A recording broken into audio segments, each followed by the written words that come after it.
ನಮಸ್ಕಾರ ಗೆಳೆಯರೆ, ನಾವು ಇವತ್ತು ಸಾಮಾನ್ಯ ಜ್ಞಾನದ ಪ್ರಮುಖ ಪ್ರಶ್ನೋತ್ತರ ಬಗ್ಗೆ ಚರ್ಚಿಸುತ್ತಿದ್ದೇವೆ. ಈ ಪ್ರಶ್ನೆಗಳ ಉತ್ತರ ನಿಮಗೆ ಗೊತ್ತಿದ್ದರೆ ಕಮೆಂಟ್ ಮಾಡಿ ತಿಳಿಸಿ ಮತ್ತು ವಿಡಿಯೋವನ್ನು ಕೊನೆವರೆಗೆ ನೋಡಿ.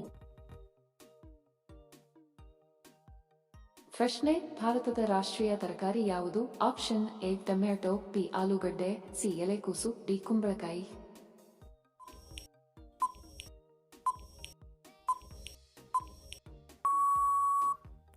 ಸರಿ ಉತ್ತರ ಆಪ್ಷನ್ ಡಿ ಕುಂಬಳಕಾಯಿ.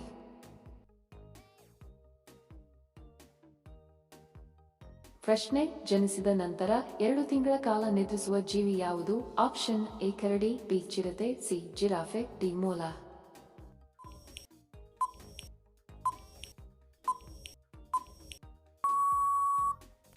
ಸರಿ ಉತ್ತರ ಆಪ್ಷನ್ ಎ ಕರಡಿ. ವಿಡಿಯೋ ಕೊನೆವರೆಗೂ ನೋಡಿದ್ದಕ್ಕೆ ತಮ್ಮೆಲ್ಲರಿಗೂ ಧನ್ಯವಾದಗಳು. ಮತ್ತೆ ಭೇಟಿ ಆಗೋಣ ಇಂಟ್ರೆಸ್ಟಿಂಗ್ ವಿಡಿಯೋದೊಂದಿಗೆ. ಅಲ್ಲಿಯವರೆಗೆ ನಮಸ್ಕಾರಗಳು. ಜೈ ಹಿಂದ್.